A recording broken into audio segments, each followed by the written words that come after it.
ناوی خوای گەورە سڵاوتان لەبێ بینەرانی بەڕێز و خۆشەویست لە ئەڵقەیەم جارەی بەرنامەی ئەمڕۆدا باس لە زەرورەتی بەهێزبوونی کۆمەڵی ئیسلامی لە پەرلەمانی کوردستان دەکەین با میوانداری بەڕێزان دارا محەممەد ئەمین ئەندامی پێشووی سەرکردایەتی کۆمەڵی ئیسلامی لە سۆدۆی سەرەکی لە هەولێریشەوە زانا ڕۆسایی ئەندامی پێشووی پەرلەمانی عێراق سەرەتا راپۆرتێک دەبین دواتر لەگەڵ میوانەکانمان درێژە بەم پرسە دەدەین. کۆمەڵی ئیسلامی هێزێکی پێشەنگە لە داکۆچیکردن لە مافەکانی خەڵک و کار بۆ خۆشگوزەرانی هاوڵاتیان دەکات. کۆمەڵی ئیسلامی کوردستان هێزێکی ڕەسەن و هەڵقوڵاوی ناوخۆی هەرێمی کوردستانە و بەپێی قۆناغ و خواستی میلەتەکەی کاری کردووە. پێش ڕاپەڕین کاتێک میلەتی کورپێویستی بە خەباتی چەکداری بوو، کۆمەڵ و ئەمیرەکەی ڕۆڵێکی کاریگەریان لە ڕوبەڕووبوونەوەی بەعسبینی لە ڕاپەڕینی 1991 کۆمەڵ و سەرکردەکانی بەشێک بوون لە سەرکردایەتی جەماوەری ڕاپەڕی و لە دوای ساڵی 2003 کاتێکیش ڕژێمی بەعس ڕووخا سەرکردایەتی کۆمەڵ بڕیاریدا ببێتە هێزێکی مەدەنی و مەکتەبی عەسکەری هەڵوەشاندەوە، چونکە باوەڕی وابوو دەبێت سوپایەکی نیشتیمانی لە کوردستان دروست بکرێت و حەزبەکان هێزی چەکداریان نەبێت. بەشێکی زۆر لە ڕۆشنبیرانی هەرێم و چین و توێژە جیاوازەکان ستایشی ئەم هەڵوێستەی کۆمەڵیان کرد. دواتر کۆمەڵ بەشداریی کارەی لە پرۆسەی هەڵبژاردن و سیاسی هەرێمی کوردستاندا کرد و بوو بە هێزێکی کاریگەر و بێر و ڕازگۆ لەگەڵ خەڵکی کوردستان. لە نێوان ساڵی 2014 بۆ 2018 کۆمەڵێک ڕووداوی گەورەی سیاسی و ئابووری لە هەرێمی کوردستان ڕوویاندا کە دیارترینیان سەپاندنی سیستەمی پاشەکەوت و کێشەی یاسای سەرۆکایەتی هەرێم و داخستنی پەرلەمانی کوردستان بوو. ئەم ڕووداوانە تاقیکردنەوەیەکی سەخت بوون بۆ هەموو هێزەکان. زۆرینەی هێزە سیاسیەکان لە تاقیکردنەوەی کێشەی سەرۆکایەتی هەرێم و داخستنی پەرلەمان شکستی گەورەیان هێنا، کۆمەڵیش بە سەربەرزانە لی دەرچوو. کۆمەڵی ئیسلامی لە سۆنگەی باوەڕبوونی باڵوگۆڕی دەسەڵات دژی مانەوەی مەسعود بارزانی بوو لە پۆستەکەی بە شێوەیەکی نایاسایی. هاوکات کۆمەڵ زۆر سەرسەختانە دژی داخستنی پەرلەمان وەستایەوە لە سۆنگەی باوەڕبوونی بە ڕێزگرتن لە دەنجی خەڵک و شکۆی دامەزراوەکان. هەڵوێستەکەی کۆمەڵ بووە مای کاردانەوە لە ئاستی باڵا. بەرپرسانی پارتی ئاماژەیان بەوە دەکرد گۆڕان سەرۆشی پەرلەمان و وەزیرەکانی دوور خراوەتەوە، بەڵام خۆ کۆمەڵ لە حکوومەت و پەرلەمان دەرنەکراوە. بۆچی وا دەکات؟ لەگەڵ کۆمەڵ بەخۆ من نۆزانم چەندی بیری دەکەمەوە ئەرێ چمۆن کردووە کە زەرەری هەبووبی بوو کۆمەڵ پێنەوە. لە وەڵامدا کۆمەڵ جەختی لەسەرەوە دەکردەوە. هەڵوێستی کۆمەڵ شەڕکردنە لەسەر ڕێزگرتن لە دامەزراوەکانی هەرێم و دژی قۆڕەخکردنی دەسەڵات و بەتاڵانبردنی سامان و داهاتی هەرێمە. لە سەرپرسی سیستەمی پاشەکەوتی موچەش کۆمەڵی ئیسلامی زۆر بە توندی دژی وەستایەوە بە زوڵمێکی گەورە دژی موچەخۆرانی هەرێمی کوردستانی لە قەڵەمدا. هەڵوێستەکانی کۆمەڵ لە 4 ساڵی ڕابردوو ئەوەی نیشاندا سیاست بە کەسانی گوێر و ڕازگۆ دەکرێت. کۆمەڵ نەپارە و نەپۆست و ترس نایخەڵەتێنێت.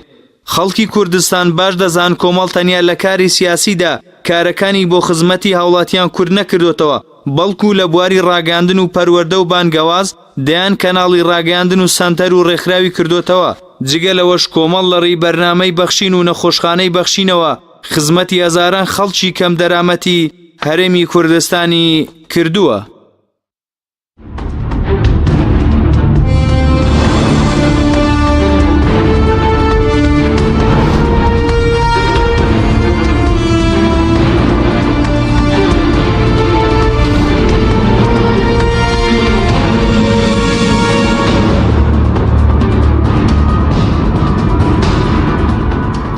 جارێکی تر سڵاوتان لەوێ بینەرانی بەڕێز و خۆشەویست، سوپاس بۆ میوانەکانمان مامۆستا بەخێر بن، سوپاس بۆ ئامادەبوونتان. بەر لەوەی کە بینە سەر هەڵوێستەکانی کۆمەڵی ئیسلامی دەمەوێت سەرتر لە مەسەلەی هەڵبژاردنەوە دەست پێ بکەین، باخی هەڵبژاردن و باخی دەنگدان بۆ دروستکردنی ئایندەیەکی باشتر لە ئێستا. بەناوی خۆی بەخشندە میهرەبان، سڵاو لە بەڕێستان لە بینەرانی کەناڵی ئاسمانی پەیام و لە خەڵکی خۆراگەری کوردستان کە دەیانەوێت گۆڕانکاری بکەن و بە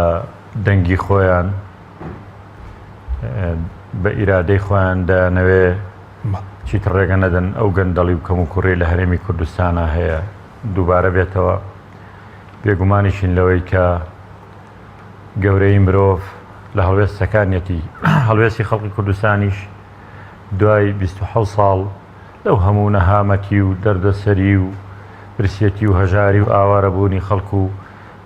بڕینی موچە و پێشێلکردنی مافی مرۆڤ و شکاندنی سەروەریەکان و پێشێلکردنی یاسا و هەموو ئەوانەی بەسەر خەڵکی کوردستان هاتووە. ئەمڕۆ جارێکتر دەبینین ئەم دەسەڵاتە لە بەردەم مەحەکی خەڵکایە خەڵک جارێکی تر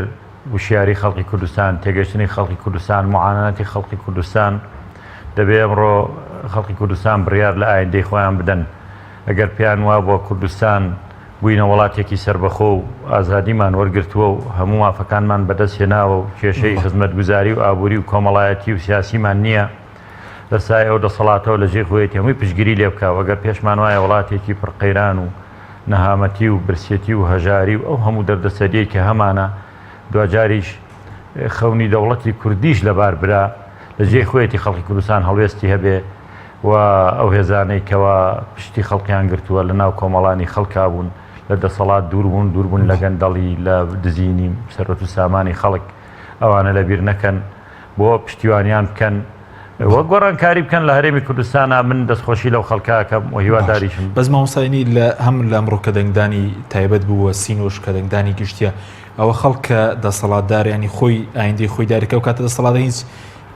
ناتوان ئایندە دیاری بکەنەوە خەڵکە بریارێدا لە دەست خەڵک دەیام دوو ڕۆژە زانی بێگومان هەموو دەسەڵاتێک شێوازی گۆڕانکاری دایان شێوازی جۆرا و جۆری هەیە بەزەو شێوازیان کە ئەمڕۆ لە دنیای دیموکراسیەت و هەموو لایەک پەسەندمان کردووە و پێمان وایە ئەمە شێوازێکی پەسەندە و بێ کێشەیە و بێ خوێن ڕشتنە و بێ ئاژاوەیە ئەویشەوەیە خەڵک نوێنەرەکانی خۆی دیاری بکە بەداخەوە ئیرادەی خەڵکی زۆر جار بە پارە دەکردرێ و هەندێک جار دەخرێتە ژێر فشار و هەندێک جار تەزویر و فرۆفێڵ و ساختەکاری کە ئەمە بە درێژایی مێژوو سیمای دیکتاتۆرەکان بۆ لە هەرێمی کوردستانی شابەداخەوە زۆر لەو بابەتەمان بینی بەڵام دوجار زۆر هەوڵیش دراوە بۆ ڕێگرتن لەو تەزویر و ساختەکاریانە کە هیوادارین ئینشاڵڵا ئەم جارە ڕێگەی تەواوی لێ بگیرێ و بۆی ئیرادەی خەڵک سەرکەوێ و خەڵکی کوردستانی ئەمڕۆ دۆ بۆ هەیە بڕیار بدا چێ جارێکی تر بەرپرسە دەبێ ئەو ڕاستیە بزانین هەر کەسێک حاکم و دەسەڵاتدار بێ ئەگەر بێت و ملت هەڵوێستی نەبێ پێی نەڵێ ئەمەت هەڵە کرد سزای نەدا لە کاتی دەنگدانە سزای نەدا لە قسەکردنا نێتە سەر شەقام پشتیوانی هێزەکانی تر نەکە ئەگەر هێزی ئۆپۆزیسیۆنی بە هێزی نەبێ ئەو دەسەڵاتە بێ باکە و حساب بۆ میلەت ناکە باشە ئەگەر پارەتان هەیە و دەتوانن کارگە و سەدان کارگە و هەزاران کارگە بکەنەوە بۆ پێشتر نەتانەکردەوە ئەگەر دەتوانن ئاشتی بەرقەرارکەن بۆ پێشتر نەتانەکرد ئەگەر پێتان وابوو ناچەمنەوە ئەی بۆ پێشتر چەمینەوە و نیوەی کوردستانتان تەسلیم کرد ئەگەر پێتان وا بۆ دەتوانن هەلی کار دابینکەن بۆ پێشتر دابینتان نەکرد ئەمە درۆکردنە لەگەڵ خەڵک 27 ساڵ بۆیە بەڕاستی لا يلدغ المؤمن من جحر واحد مرتين مسلمان دووجار لە شارێکەوە ناگەزرێ جارێک دووجار سێجار لەبەرەوە خەڵک ئەبێ هەڵوێستی هەبێ باش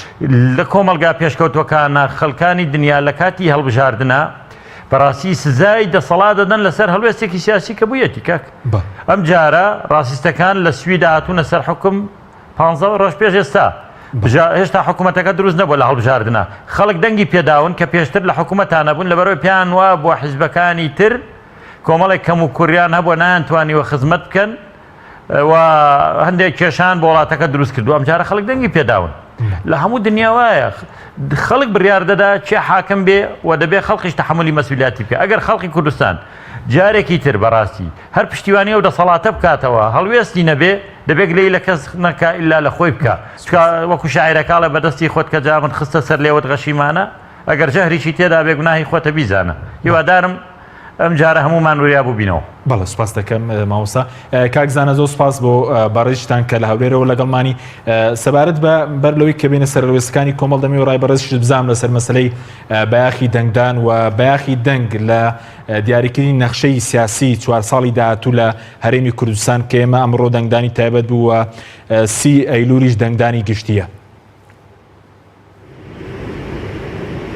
بەناوی خوای گەورە میهرەبان سڵاوڕێز بۆ جەنابەت کا حەچیم بۆ مامۆستادارا بۆ بینەرانی ئازیز و خۆشەویست بێگومان پرۆسەی دەنگدان یان هەڵبژاردن کە بناغەی پێدانی ڕەوایەتیە بە دەسەڵات کە گرنگێکی ئێجگار زۆری هەیە هەر بۆیە ئەو حیزبانی کە دەسەڵاتیان بەدەستەوەیە بۆ درێژەدان بە دەسەڵاتی خۆیان و ڕەوایەتیدان و شەرعیەتدان بەمانەوەیان لە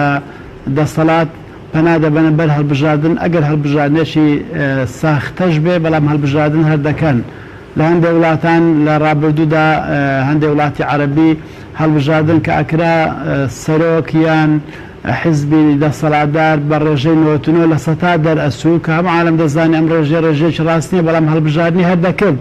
چونکە پێویستی بەوە هەیە بە دنیای دەرەوە بڵێ کە من لە ڕێی هەڵبژارنەوە هاتووم، من بە کودەتا نەهاتووم، من بە ماوەی و بە میراتەوە نەهاتووم، خەڵک دەنجی پێداوم، ئەساسی دەسەڵات و ڕەوایەتی بن لە دەنگدانی خەڵکەوەێ. بۆیە دەبینین لێرش لە هەرێمی کوردستان ئەو حیزبانێکە زۆرینەی دەسەڵاتی کوردستانیان بەدەستە بەعیخەکی زۆر بە هەڵبژاردن دەدەن و هێزێکی زۆری بۆ تەرخان دەکەن، پارێکی زۆری بۆ تەرخان دەکەن، چونکە لە دنیای نوێدا هەڵبژاردن بناغەی ڕەوایەتیدانە بەدەستەڵات. بەنسبەتی هاوڵاتیشەوە، هاوڵاتی ئەرچی زۆر لەسەر نییە، ئەرکەکە زیاتر لەسەر ئەوانەیە کە بەرپرسیارەتیان لەسەرە، بەڵام هاوڵاتی یەک ڕۆژ لە 4 سال بەرپرسیارەتی دەکەوێتە سەر و هیچ عزرێکی نییە کە ئەو بەرپرسیارەتی خۆی جێبەجێنەکە بە شێوەیە کە بگوزێ لەگەر ئەخلاقی، لەگەر ئاینی، لەگەر وجدانی، لەگەر نیشتیمانی، لەگەر دڵسۆزی بۆ خاک وڵات و ئایندەی خۆی. ئەمڕۆ دەنگە دەین بۆ ئەوەی بنیادی داهاتوی خۆمان بکەین. ئەگەر دەنگدانەکە دەنگدانێکی هۆشیارانە بوو و بە چاک مانگۆت چاک و بە خراپ مانگوت خراپ، ئەوە دیارە داهاتوێکی باش چاوەڕێمان دەکات. بەڵام ئەگەر دەنگدانەکە هۆشیارانە نەبوو و شایدی درۆی تێدرا، ئەوە کات بەلا ڕێدا ئەچێ. بۆ بەشداریکردن لە پرۆسەی هەڵبژاردن، شعورکردنە بە مەسئولیەت، ئەرچی هاوڵاتی بوونە بێجگەلەوەی کە مافە ئەرکیشە.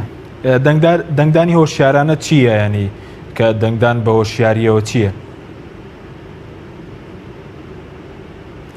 زارە هەر هاوڵاتیەک هۆشیاری هەبێت، ینی وعی هەبێت کە بە حاڵی بێ لە دنیا، حاڵی بێ لە سیاست، حاڵی بێ لە قانونی خوا لە گۆڕانکاریەکان، نابێ بڵێ من بەشداری هەڵبژاردن ناکەم. ئەوە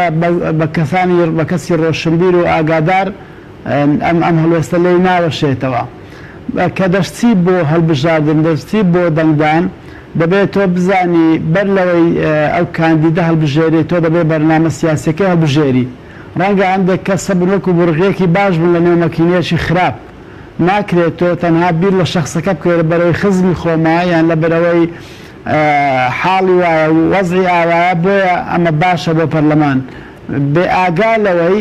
کە بەرنامەیەکی سیاسی لە پشتەوی هەیە، ئەویش کۆنتترۆل لە دەستە خۆی نییە. بۆیە دەنگدانی هۆشیارە ناوەیە کە تۆ پێش هەڵبژاردننی کەسەکان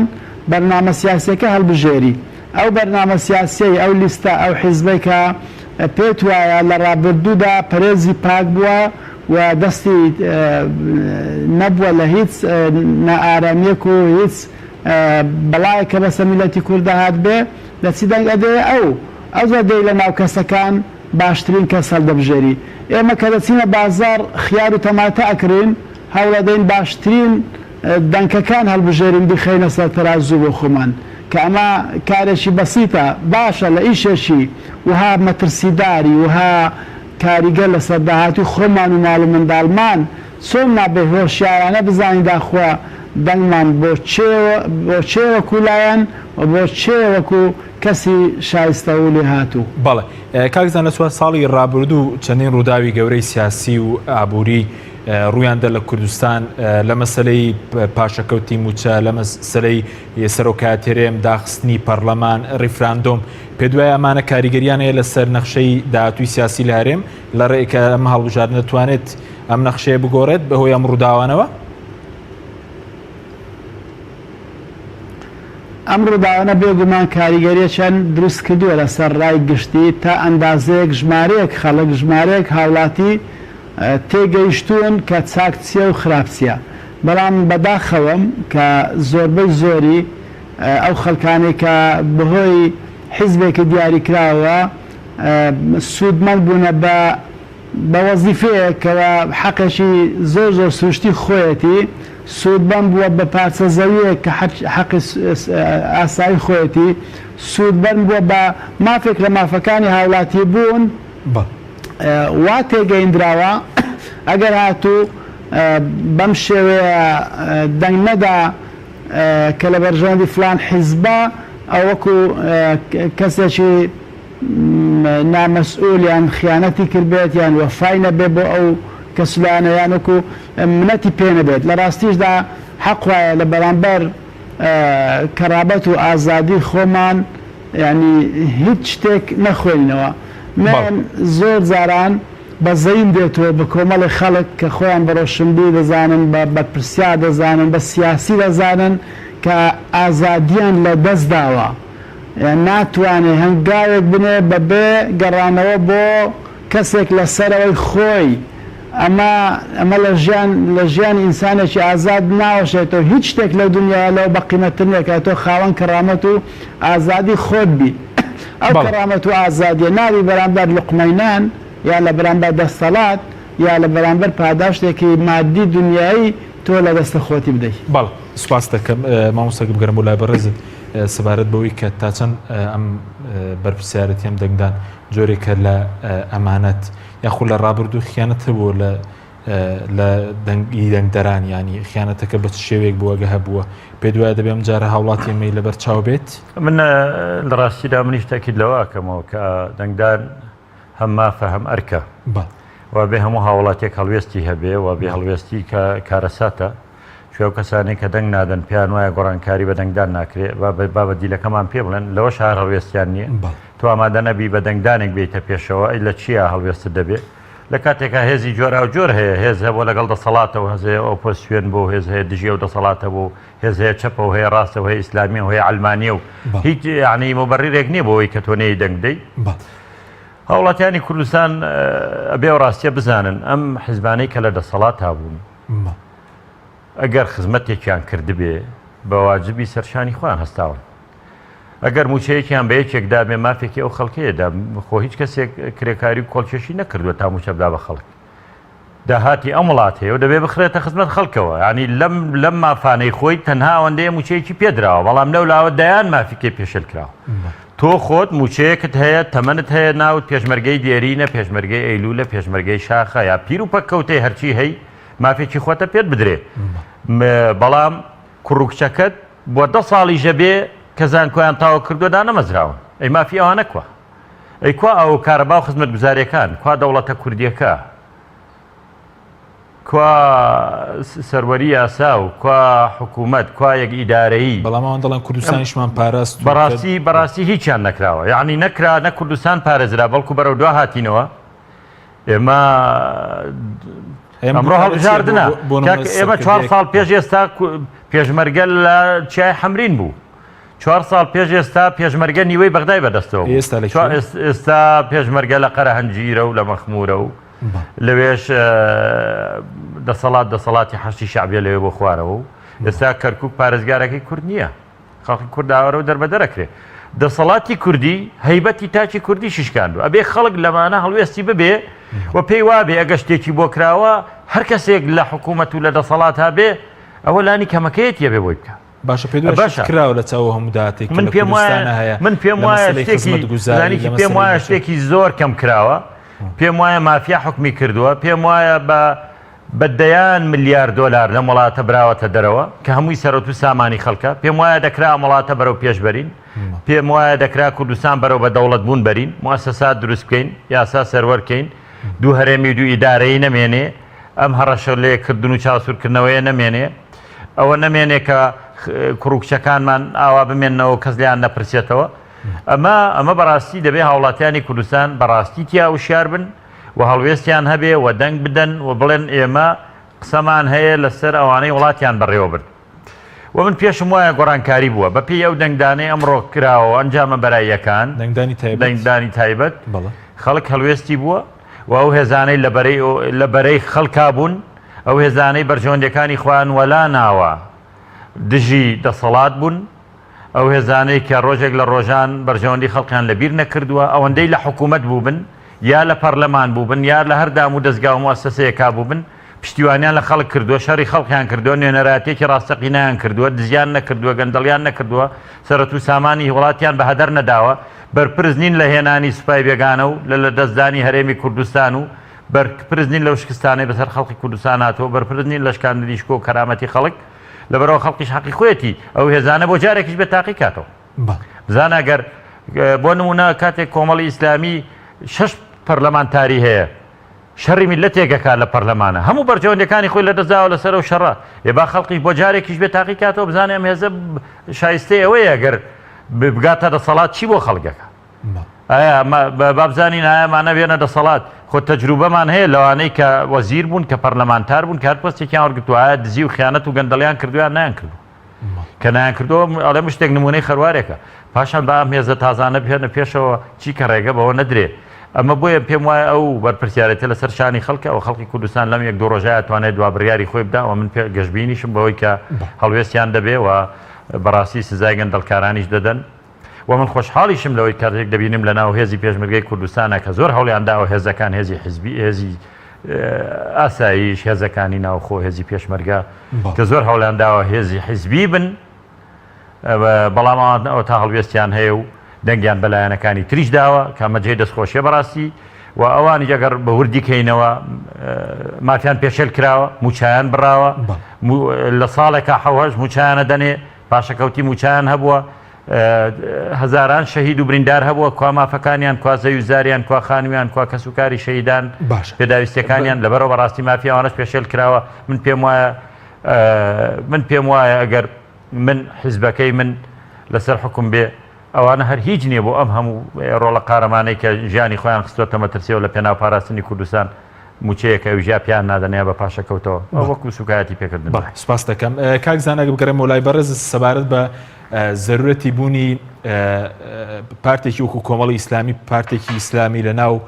پەرلەمان و بەهێزبوونی لە ناو پەرلەمان و لە ناوەندەکانی بڕیار لە کوردستان چییە بە بۆ چوونیەوە؟ بەڵێ تەبەن ئیسلامیەکان کە پێکهاتێکی گرنگی کۆمەلگەی کوردەوارین و کۆمەڵی ئیسلامی کوردستانیش پارتێکی پێشڕەوە لە ناو ئیسلامیەکانە لە کوردستان و خاوەن گوتار و پێگە و قورسایی خۆیەتی خۆ نابێ هەر لە دەرەوەی دەسەڵات و لە دەرەوەی پەرلەمان تەنها جێبەجێکەوەی یاسا و فەرمانەکان بێ بەڵکو پێویستە بچێت لەم شوێنە بە خۆی بەشداری بکات لە دروستکردنی بڕیارەکان لە دروستکردنی یاساکان لە دانانی سیاسەتەکان بۆ ئەوەی بەپێی توانە هەوڵ بداتن باشیەکان تۆختر بکاتەوە خراپیەکان کەم بکاتەوە فەرمان بە چاکە بکات ڕێگری لە خراپە بکات پەرلەمانی کوردستان کە ماڵی خەڵکی کوردستانە جێی نوێنەرایەتیە دەبێ نوێنەرایەتی کۆمەڵی ئیسلامیش یان نوێنەرایەتی ئەو خەڵکەی کە لەگەر ئامانزەکانی کۆمەڵی ئیسلامی هاودەنگە بوونیان هەبێت لەوێ لەبەرەوەی لەو شوێنە هەستیارە گرنگترین شت ئەنجامەدرێت کە بریتیە لە دانانی یاساکان ئەو یاسانەی کە لە کۆتاییدا لەسەر هەمومان جێبەجێ دەکرێن باشە مادام ئێمە ملکەز دەکەین بۆ یاساکان و هەر لە سەرمان جێبەجێکرێن بۆ نەچین لە دانانی یاساکان بەشدار بین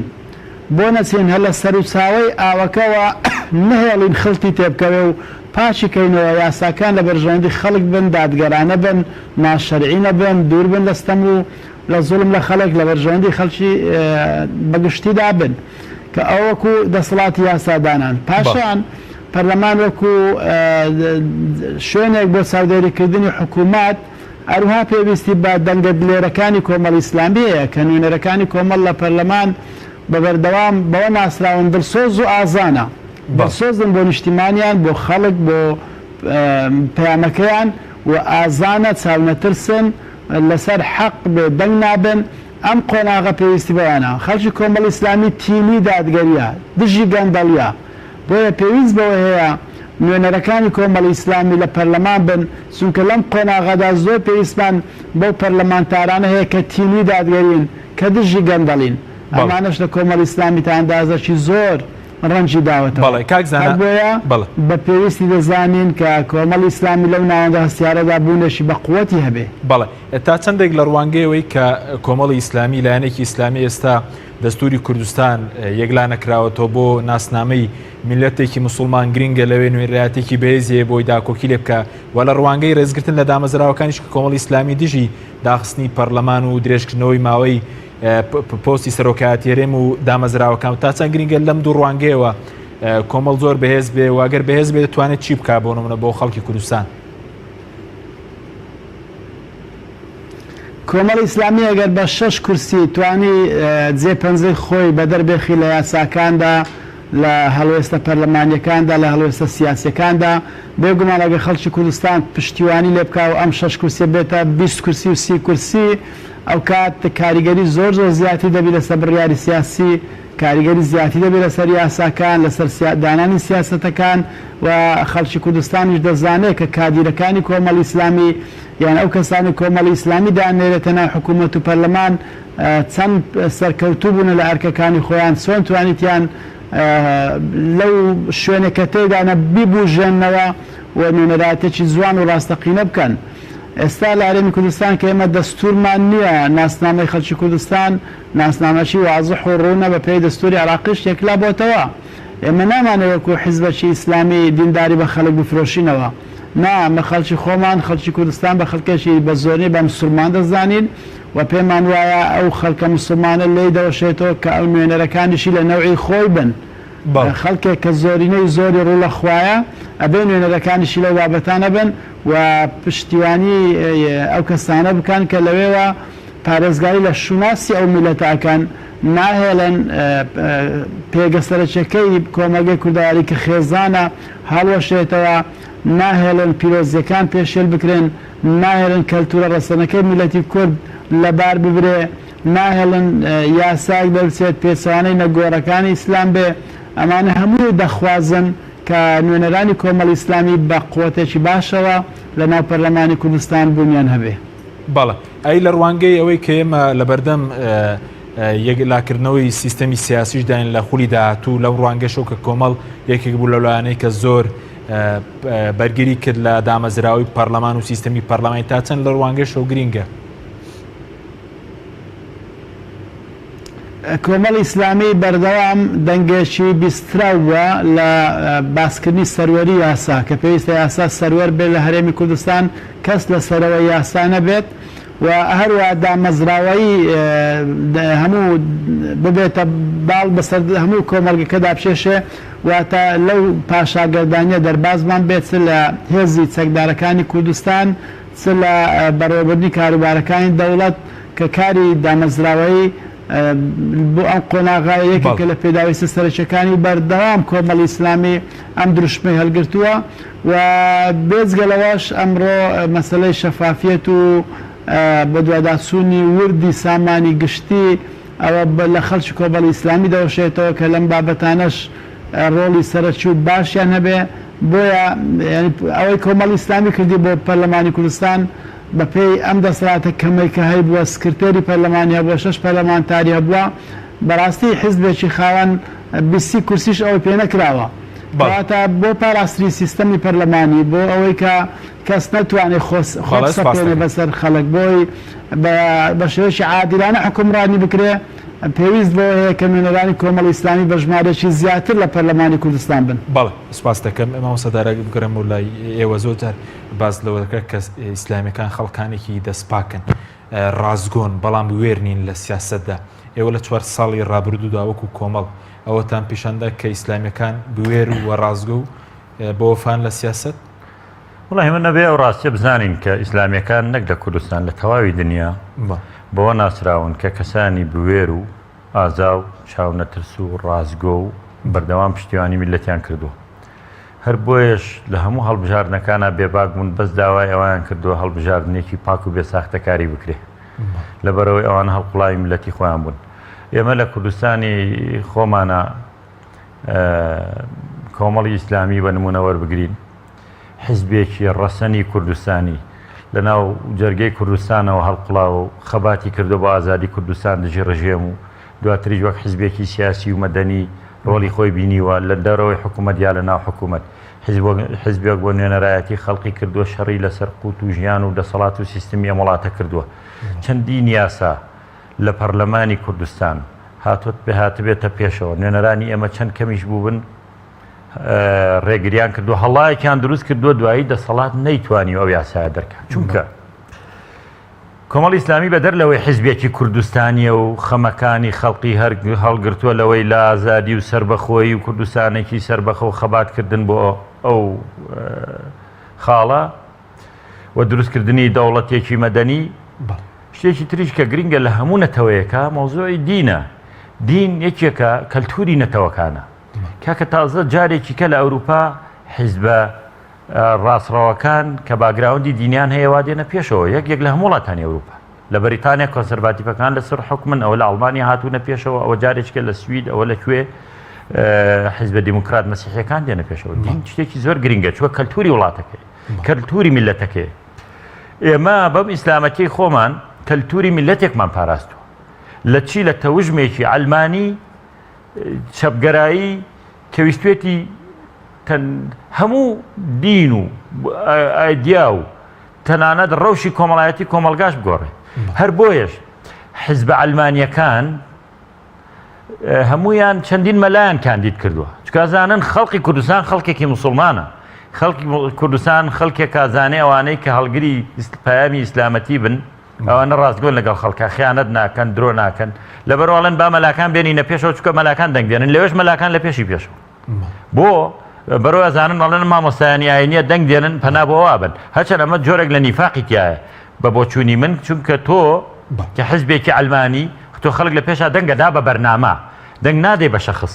ئەمە بەرنامەی کۆمەڵی ئیسلامیە لە پێشا دەنگ بۆ لیستەکادن وەنیە ئەنجا پاشان خەڵکێکە چێ دەنگ بۆ کاندیدەدا بۆ حیزبێکی تریش هەروایە من مەبەستەکەم ئەمەیە کە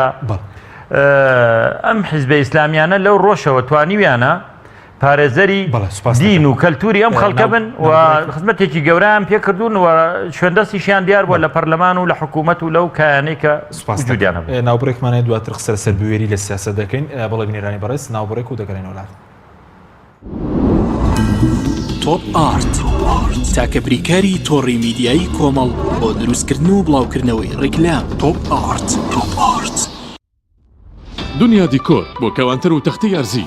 لە دنیا دیکۆر ئامادەین بۆ دروستکردنی کەوانتەر و دانانی تەختەی ئەرزی بە باشترین کوالیتی و نرخی گونجاو دروستکردنی کەوانتەر بە خواستی خۆتان بە کەرەستەی MDF و HDF و HPL و R-Click و داری سروشتی و باڵۆن پرێس هەروەها دروستکردنی کەوانتەری تاقیگە و WC و کابینات با کەرەستەی کۆمپاکت لامینات کە دژە بەکتریا و دژە ئاو و دژە ئەسیدە بۆ دڵنیابوون لە کوالیتی و نرخی گونجاو تەنها دنیا دیکۆر هەڵبژێرە دنیا دیکۆر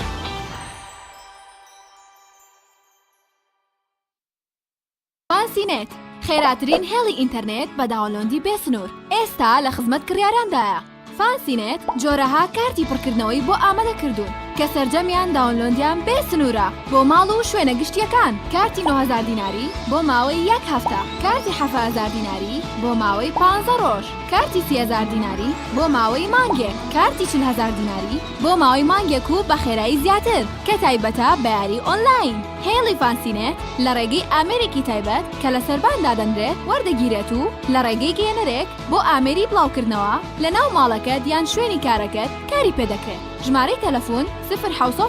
224 75 74 یان 0 194 36 37 فانسینێت تۆپ ئارت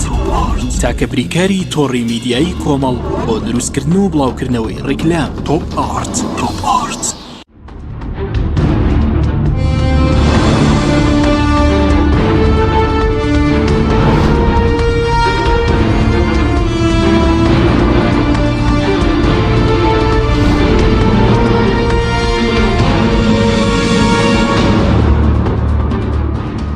جارێکی تر سڵاوتان لەبێت بە ڕێزان ماوەسە پێش ناوبڕەکە باسی مەسلەی بوێری لە سیاست تا چەند ئێوە وە کوێزێکی ئیسلامی لە ئیسلامەوە فێر بن بۆ نمونە لەبەرەی گەندەڵکارە نەبن و دژایەتیان بکەن کاتێک کە ستەم لە خەڵک دەکەن زانیکی ئێمە کاتێک کە حیزبێکی ئیسلامی با بڵێن وەکو کۆمەڵ لە کوردستانە دروست بوو ئێمە پێمان وایە ئەم حیزبە وەسیلەیەکە بۆ خزمەتکردن بۆ دینداری و ئەمە غایەت نییە کە وەسیلەیەکە چونکە پێمان وایە ئیسلام دادپەروەری پێیە ئیسلام بۆ خزمەتی خەڵک هاتووە ئیسلام دژی گەندەڵیە ئیسلام پێی وایە مرۆڤ گەندەڵەکان دەبێت ڕاست بکرێنەوە و پەیامی ئیسلام پەیامی دژایەتی فەساد و گەندەڵیە بە درێژایی مێژوو ئەمە پەیامی دینی خوا و پێغەمبەرانی خوا بوو و پەیامی ئیسلامیش هەرە و پەیامەیە ئەو کەسانەی کە هەڵگری پەیامی ئیسلامن پێشەوەی بیر لەوە بکاتەوە خەڵک چاودێرە بەسەریەوە پێی وایە خوا چاودێرە بەسەریەوە ئین الله کان عەلەیکم ڕەقیبە خەڵکی ئیسلامی پێی وایە خوا مڕاقیبە بەسەریەوە لەبەرەوە بەڕاستی مسلمان مەلایکەت نییە بڵێن غەڵەت و کەم و کوڕی و هەڵە و پەڵەی نییە بەڵام هەست بەوەکە کە بەرپرسە و بەرپرسیارەتێکی لەسەرشانە لە دنیا و لە قیامەتە خوا محاسبەیەکا پێشەوەی خەڵک محاسبەی بکە و خۆی پارێزە لە گەندەڵی بۆی بەردەوام ئیسلامیەکان لەو ڕۆوە سپاس بخوا سەربەرزانە دەی دەرچوون و پەیامی و کۆمەڵی ئیسلامیش بەردەوام تەکیدی لەسەرەوە کردوێتەوە ئەگەر تاکەکانی تووشی هەڵەوپەڵەیەک بوو بن بەردەوام خۆی محاسبەی کردن ڕێگەی پێ نەداون چ جایەوەی ببێتە نوێنەرایەتی خەڵک بکە و هەر بۆ ئەم مەبەستەش دەبینین کۆمەڵی ئیسلامی لە پێناو خزمەتکردن بەم خەڵکە بەڕاستی بەرژەوەندەکانی خۆی هەموو وەلانەوە کۆمەڵی ئیسلامی بودجە و هاوکاری هەبووە لە حکوومەتەوە چەند ساڵە بڕاوە کۆمەڵی ئیسلامی هەموو جۆرە هیچ جۆرە امتیازێکی پێ نادرێ کۆمەڵی ئیسلامی تەنانەت پۆلیسێکی بۆ نانامەزرێ کۆمەڵی ئیسلامی تۆمەت بۆ ئەندامەکانی دروزەکرێ کۆمەڵی ئیسلامی خەڵکەکانی زینداریە کرێن ڕاوەدونانەکرێ هەموو ئەمانە بە هەموو ئەم دژایەتیانە کرێ بەس لەبەرەوەی کۆمەڵی ئیسلامی خاوەنی هەڵوێستێکە کە دەیەوێ بەرگری لە مافی خەڵککە و چۆکدا نادا لە دژایەتیکردنی زوڵم و ستەم و ناعەدالەتی و گەندەڵی ڕاستە زۆر جار بەپرسانی حیزبەکان دەڵێن ئێمە نازانین کۆمەڵی ئیسلامی چی دێمە کێشەمان نییە وە ڕاستە کاوان کێشیان نییە لەگەڵ کۆمەڵی ئیسلامی وەکو حیزب کێشەی نییە بەڵاوان بوون چکار کۆمەڵی ئیسلامی داواکاری خۆی بکە بێ هەموو داواکانی بۆ جێبەجێکرد بەس بەڕاستی کۆمەڵی ئیسلامی هێزێکی کوردستانی ڕەسەن بووە کە لەسەر ئەو سەنگەرەی گرتوێتی لە دژی گەندەڵی بوێرانە چۆڵی نەکردووە و سەنگەری نەگۆڕیوە و تەسلیم نەبووە و لەگەڵ ئیرادەی خەڵکا بووە و ڕاستی لە جێ ئەوە شەکە هەر بۆیش خەڵکی کوردستان پێم وایە زۆر بە ڕاشکاوی یعنی ئەوە بینین خەڵک پشتیوانی لەو کۆمەڵی ئیسلامی کردووە و دەستخۆشی لێ کردووە و خەڵکانێک کە دووری بوون لە دینەوە یعنی من دایان نمونەم لایە کە نوێژ ناکە بەڕاستی وتێتی بەڕاستی کۆمەڵی ئیسلامی بوێرە ئازایە خاوەن مەبدەئە بەرگری لە مافی خەڵکەکە دەستخۆشی لە پەرلەمانتارەکانەکە ئەمە هیوای ئەمە بەڕاستی پێم وایە ئەم هەڵوێستە ڕەسەنەی کۆمەڵی ئیسلامی بوویەتی ئەو بوێری و ئازایەتی و پشتیوانی لە خەڵکە وەلانانی بەرژەوەندەکانی خۆی شایستەی ئەوەیە کە بەڕاستی خەڵقیش پشتیوانی لێ بکە سپاس دەکەم کاک زانەگە بگەڕێم بۆ لای بەڕێزت بە حکومەوەی کە بەڕێزت پێشتر لە عێراق پەرلەمانتار بوون ئێوە سیاسەتێکتان پەیڕەو کردووە لە بەغداد بۆ پارێزگاریکردن لە مافی خەڵک وە هەڵدانەوەی ئەو لاپەڕانەی کە ئەو دەستەڵاتە خەریکی چیە لە بەغداد لە مەسلەی ئابووری سربەخۆ کە لەو ماوە لەگەڵ ڕوویدا ئێوە چیتان کردووە لە بەغداد بۆ خەڵک یاخود چۆن ئیشتان کردووە؟ بەڵێ نەکەر ئێمە لە خولی سێمی پەرلەمانی عێراق بەڵکو لە خولەکانی پێشووتریش پەرلەمانتارانی کۆمەڵی ئیسلامی بەردەوام لە هەموو پرسە نیشتیمانی نەتەوەیەکان لە پێشەوەی هێز لایەنە سیاسیەکان بوونە و لە هیچ هەنگاوێک دوانە کەوتونە لە هەر کارێک کە پەیوەندی بە بەرژەوەندە گشتەکانی هەرێمی کوردستانەوە هەبێت ئیتر لە دەرکردنی بەیاننامەیەک هەبێ یان لە گفتوگۆکانی ناو پەرلەمان بێ یان لە بەستنی کۆنگرە ڕۆژنامەوەنی بێ یان هەر هەڵوێستێکی تر کە پێویست بوو بێ پەیوەندی بە بەرژەوەندەکانی خەڵکی کوردستانەوە بێ هەرگیز کۆمەڵی ئیسلامی هەڵوێستێکی سلبی نەنواندووە بگرە لە ڕابردوودا لە خولی یەکەم و دۆمی پەرلەمانی عێراقیشدا کۆمەڵی ئیسلامی چۆتە پاڵ هاوپەیمانی کوردستانی هەر بۆ یەکڕێزی دەنجی کورد پارێزراو بێت و لە خولی سێمیش هەوڵماندا ئێمە ئەم یەکڕێزیە زۆر زۆر پارێزین بەڵام ڕووداوەکانی کوردستان کاریگەری هەبوو لە کۆتایدا لەسەر هەمومان بێجگەلەوە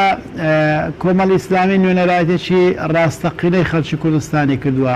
هەوڵی داوە بەردەوام لە ڕێی نوێنەرەکانی لە ئەنجومەی نوێنەرانی عێراقەوە بە گەلانی عێراق بڵێت کە خەڵکی کوردستان مەرج نییە ڕازی بن لەو سیاسەتەی ئێستا دەسەڵاتدارانی هەرێمی کوردستان پەیڕەوی دەکەن بە تایبەتی لە بواری گەندەڵی و تێوەگڵان لە کۆمەڵێک کەیسی ئابرۆبەر لە ڕووی ئابووریەوە و لە ڕووی سیاسیشەوە لە هەمان کاتەوە بەڵکو خەڵکی کوردستان خەڵکێکی بەوەفا بە ئەمەکەن خەڵکێکی حەزیان لە دادپەروە حەزیان لە حکومی یاسایە و ئەوان لەگەڵ ئەم بێسەروبەریانە نین کە هەندێک کەس بە نوێنەرایەتی خەڵکی کوردستان لە حکوومەت و لە پەرلەمان ئەنجامی ئەدا کاتێکیش کە ئێمە دەنگێکی جیا بوونا لە هەندێک لایەنی سیاسی لە هەرێمی کوردستان ئەو کاتیش ئێمە لە بەرەی خەڵکی کوردستان بووینە و لایەنەکانی تر لە بەرەی بەرژەوەندی حیزبەکانی خۆیان بوونا بۆیە بەردام هەوڵمانداوە ئێمە نوێنەری ڕاستەقینەی خەڵکی کوردستان بین، نەک نوێنەری حکوومەتی هەرێمی کوردستان یان نوێنەری حیزبەکانی کوردستانی بە حیزبەکەی خۆشمانەوە. ئەوەندە هەوڵمادا کە نوێنەری خەڵک بین، هەوڵمان نەدا نوێنەری حزب بین کە بێگومان ئەگەر ئێمە نوێنەرەشی ڕاستەقینەی خەڵک بوو بین ئەو حیزبەکەشمان ئیستیفادەی لێمان کردووە. بەڵام هەچەند نوێنەرەشی ڕاستەقینەی حزب بین ئەگەر لەگەر خەڵکی کوردستان ڕاست نەبین حیزبەکەمان لە کۆتاییدا زەریان لە ئێمە کردووە. بۆ دەتوان بڵێم ئێمە ویژدانی خۆمان ئاسوودە کرد لەو کاتێکە لە پەرلەمانی عێراق بووین، ئەوەی لە دەسەڵات و توانامان هەبوو تەقسیریمان نەکرد، هەموو شتێکمان ئەنجامدا لە هەموو هەڵوێستە نیشتیمانی و نەتەوەییەکان، هەر هەڵوێستێک پەیوەندی بە بەرژەوەندی ئابوووریەکانی خەڵکی کوردستان لە مەسەلەی موچەش کەم تەرخەمیتان نەکردووە بووینە، ئێمە لە سەیڕم بووینە، ئێمە قسەمان کردووە لە مەسەلەی موچە. هەموو خەڵکی کوردستان ئەگە زاکرێن کۆن نەبوو بێ بەبیریانە لە ساڵی ڕابردووە نوێنەرانی کۆمەڵ ئیسلامی لە زمانی نوێنەرانی عێراق چه هەوڵێکیاندا لەگەڵ هێزلانە سیاسیەکانی تر کە هاوکار بوون بۆ ئەوەی بودجەی خەڵکی کوردستان بگەڕێتەوە و جیاوازی بکرێت لە نێوان موچەی هاوڵاتیان و ململانێ سیاسەکان کە لە نێوان بەغدا و لە نێوان هەولێردا هەبوونە. بەڵام لە کۆتاییدا حکوومەتی عێراقی مامەڵەی لەگە حکوومەتی هەرێم کرد، مامەڵەی لەگەر حیزبەکان و هاوڵاتیان نەکرد. ئەمە هیچ تاوانێکی ئێمەی تێدا نییە. ئێمە بووینە هێزی فشار لەسەر بەغدا لە سارێمی کوردستانیش تاوەکو مەسەلەی پاشەکەوتی موچە کۆتایی پێبێت، تاکو دەست بکرێتە دابەشکردنی موچەی وەزارەتە گرنگەکان و کوتەندروستی و پەروەردە، هەموو خەڵک دەزانێت ئەو شارانەی ئێمە بوو زیاتر ئەولانانەیە ناسەر خەت. بەڵێ زۆر باشە، بەس خەڵک لەوانەیە زۆر پرسیار بکە کاکزانە ئەو ململانەی ئێوە لەگەڵ هەردوو پارتە دەسەڵاتدارەکە چ لە سەراستی کوردستان لە مەسەلەی داخستنی پەرلەمانی کوردستان، چ لە سەراستی عێراقیش کە ئێستەوە ڕکابەرتان نەبوو بۆ پۆستی جێگیری دووەمی سەرۆکی پەرلەمانی عێراق، ئێستا کانیتان هەیە بۆ پۆستی سەرۆک کۆماری عێراق، ئەم ململانەیە لە پێناو چیدایە ئەوەی کە ئێوە لەگەڵ دەسەڵات دەیکەن؟ طبعا کۆمەڵی ئیسلامی بە حەقی خۆی ئەزانێ هەر پۆستێک کە ئیستحقاقی نەتەوەی کورد بێ ئەویش بەشێکە لەو میلەتە و مافی خۆیەتی کە داوای بکە. لە ڕابردوودا هەرچی پلە و پۆست و پایەی گرنگی دەوڵەتی عێراقیەیە کە بەشی کورد بووە تەنها پارتی وێشەتی دەستیا بەسەرداگرتووە و جێگای خەڵکیتریان نەکردوتەوە. و لە ڕابردوودا ئێمە لە دەوەی سێمی پەرلەمان کە من لەوێ بووم تەنها وەزیرێکی کاتیمان هەبوو، ئەویش لەگەڵ چاکسازیەکەی بەڕێکرای ماڵەوە. ئێمە تەنانەت پۆلیسێکیشمان نییە لە دەوڵەتی عێراقی وەکو کۆمەڵی ئیسلامی. بۆیە کە ئێستا مادام هێز وڵانە سیاسەکان لە هەرێمی کوردستان بێمنەتی بەرامبەر بە کۆمەڵی ئیسلامی پیشانەدەن، کۆمەڵی ئیسلامیش بە حەقی خۆی ئەزانێت بە هاوکاری هێزدانە سیاسەکانی تر هەر پۆستێکی بۆ کورد تەرخانکرابێ لە بەغدا کاتێک گفتوگۆ دێتە پێش ئەویش داوای بکات و کاندیدی خۆی بۆ هەبێ. بەرمونە بۆ جێگری دۆمی سەرۆکی ئەنجومەنی نوێنەرانی عێراق لە کاتێکدا کە یەک ڕێزی بوونی نەبێت لە نێوان لایەنە کوردستانیەکان، لە کاتێکدا کە لایەنەکانی تر پارتی وێشەتی ئامادە نەبن هیچ سازشێک بۆ خەڵکی کوردستان و لایەنە سیاسیەکانی بکەن، باشە لەبەر چی لەو گۆڕە هێزێکی کۆمەڵی ئیسلامی پیاوەتی بکات و لە مافی خۆی خۆش بێ. بەخێر ئێمەش کاندیدمان دەبێت بۆ هەموو پۆستە هەستیارەکانی دەوڵەتی عێراقی کە بێتە ناو پەرلەمانی عێراق حتا سەرۆکی کۆمار و غەیریەویش. بەڵێ بەس کاکزانە و هەوڵەیەوە تا چەندێک بۆ تێشکاندنی ئەوە بوو کە تەنها دوو هێز بڕیار لەسەر پۆستەکان نەدەن. بۆ نمونە ئەمە یەکەمین جارە مەسەلەن هێزێکی دەرەوەی دەسەڵات بۆ نمونەکانی دەبێ جیالێکێتی و پارتی لە عێراق ئەوە تێشکاندنی ئەو ڕێکەوتنە ژێربەژێر و نهێنیانەیە کە هەیە یاخود بۆ تێشکاندنی ئەوەیە کە لە ڕابردوودا یەکێتی و پارتی بەردەوام مەسەلەی یەکڕیزیان بەکارهێناوە بۆ وەرەسخستنی پۆست. بێگومان ئەو دوو هێزە بەڕێزە کوردستان پارتی وێشەتی بەردەوام کە باسییان لە ڕێکڕێزی کردووە مەبەستیان لەوە بووە کە هەموو خەڵک لەگەڵ ئەوان بێ، ئەوان ئامادە نەبوون هەنگاوێک بێنە پێش لە خەڵکو لە لایەنە سیاسیەکان. بۆیە کە ئێمە باسی یەکڕێزی دەکەین مەبەستمان یەکڕێزێکی ڕاستەقینەیە. ئەو یەکڕێز ڕاستەقینە کە بوونی نەبێ کەواتە منیش وەکو نوێنەرایەتیەک وەکو لایەنێکی سیاسی وەکو کۆمەڵی ئیسلامی حەقی خۆمە لە هەموو پۆستەکان لە هەموو ئەو قسانەی کە دێتە پێش لە پەرلەمانی عێراقا قسە خۆمان هەبێت، ڕای خۆمان هەبێت، هەر کاتێکیش ئەوان ئامادەیان تێدا بوو کە ڕێز لە بەرامبەر بگرن و بتوانن کێشەکان لە هەرێمی کوردستان بە شێوەیەکی دادگەرانە چارەسەر بکەن. ئێمەش لە هەموو کەس زیاتر پێمان خۆشە و کۆمەڵ ئیسلامی کە کورد یەک ڕێز بێت تەبا بێ. ئێمە بە هیچ شێوەیەک نەبووینە هۆی پەرتەوازایی و لێک دوورخستنەوەی لایەنە سیاسی کوردیەکان، بەڵکو بەردەوام هەوێنی یەک ڕێزی بوونە و زۆر جار هەوڵمان داوە کە ئێمە لایەنەکان لێک نزیک بکەینەوە. بەڵ ینی پێ دوایەوە یەکریزێک کە یەکێتی و پارتی لە بەغدا یەکریزێکی درۆینەیە کاوان بانگەشەی بۆ دەکەن، ئێوە هەوڵتاندا بۆ تێشکاندنیەوە لە بەغداد؟ شتێک نییە بەداوی یەک ڕێزی لە حالی حازردا، تەنانەت لە خولی سێمی پەرلەمانیش شتێکمان نەبوو بە ناوی هاوپەیمانی کوردستانی، چونکە ئەم یەک ڕێزیە کە یەک ڕێزێکی ڕاستەقینە نەبوو کە داوا دەکرێت تەنها بۆ ئەوەیە کە تۆ لەگەڵ ئەو بی و لە خزمەتی بەرژەوەندەکانی ئەو بی و هەموو شتەکانیش بۆ ئەو بی کە ئێمە بەڕاستی دەمانەوێت ئەم وێنەیە بگۆڕین و ئەگەر هاتوو تەوافقی بینی لایەنە سیاسیەکان و ڕێککەوتنە ژێربەژێرەکان نەبووایە،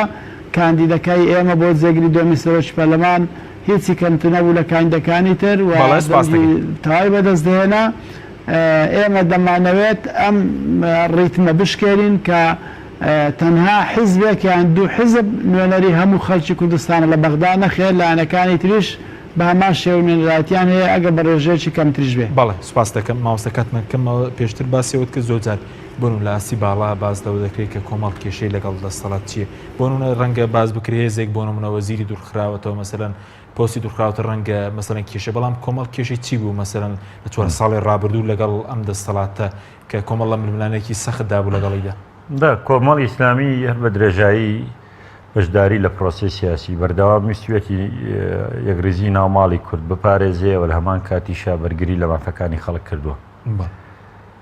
جارە سەبارەت بە بەغدا لە خولی یەکەم و دووەمی پەرلەمانە کە داوان لە کۆمەڵی ئیسلامی کردووە بۆ یەکریزی ماڵی کورد، کۆمەڵی ئیسلامی هاوکاری پشتیوانی لێکردوون بەبێ ئەوەی یەک پۆستی هەبێ لە عێراق. لە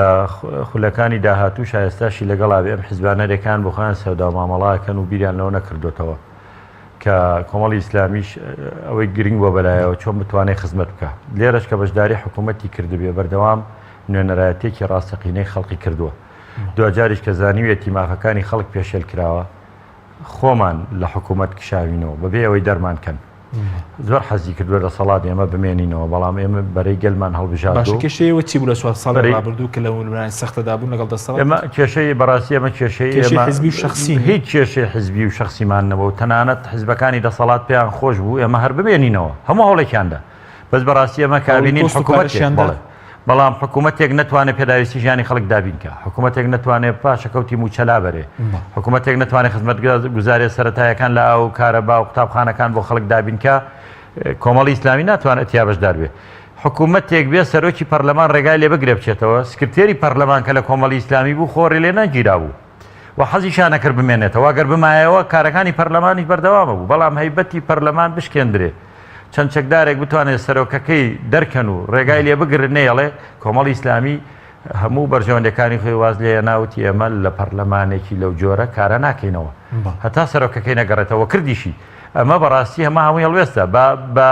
دەست لە کار کێشانەوەی سکرتێری پەرلەمانیش هەمووی لە پێناوی بەرژەوەندەکانی خەڵک ئەمانە هەمووی مەسجێک بوون بۆ دەسەڵات کە بەسێتی تاکەی لە خەڵک ناپرسنەوە وەرنە سەرخەت خزمەتی خەڵک بکەن، مافەکانی خەڵک دابینکەن، ئێمە ژنێنەری خەڵقین بەرژەوەندەکانی خۆمانمان وەلانە. سوپاس دەکەم. کاکزانە بە کورتی دواپرسیاریش بۆ بەڕێزت بەهێزبوونی کۆمەڵ چ لەسەر ئاستی کوردستان چ لەسەر ئاستی عێراق کاری باشتری و بەدوادە چ لە بواری سیاسی چ لە بواری مەسەرکاری بانگواز و پەروەردە و خێرخوازی بە کورتی بێ سوپاس دەکەین. لە بەرژەوەندی خەڵکی کوردستاندایە کە کۆمەڵی ئیسلامی بەهێز بێت، کۆمەڵی ئیسلامی کاتێ بەهێز بێت بەرژەوەندەکانی خەڵک باشتر بەرگریان لێ دەکرێت، مافەکانی مرۆڤ باشتر دەپارێزرێن و مەودە ئازادیەکان زیاتر دەبێن و دەنجی بەرگریکار لە مافەکانی خەڵک بەهێزتر دەبێ و لە دادپەروەری نزیکتر دەبینەوە، لە زوڵم و ستەم دوورتر دەکەوینەوە. بۆیە تا کۆمەڵی ئیسلامی بەهێز بێت ئەوە ئەتوانین بڵێن کە خەڵکی کوردستان قازانجی زۆر دەکات. بەڵێ زۆر سپاس بۆ بەڕێزان زانا ڕۆستایی ئەندامی پێشووی پەرلەمانی عێراق، دارا محەممەد ئەمین ئەندامی پێشووی سەکرتایەتی کۆمەڵی ئیسلامی. سوپاس بۆ بینەرانی بەڕێز، سوپاس بۆ هاوکارانم. تا بەرنامەیەکی تر خواتان لەگەڵ.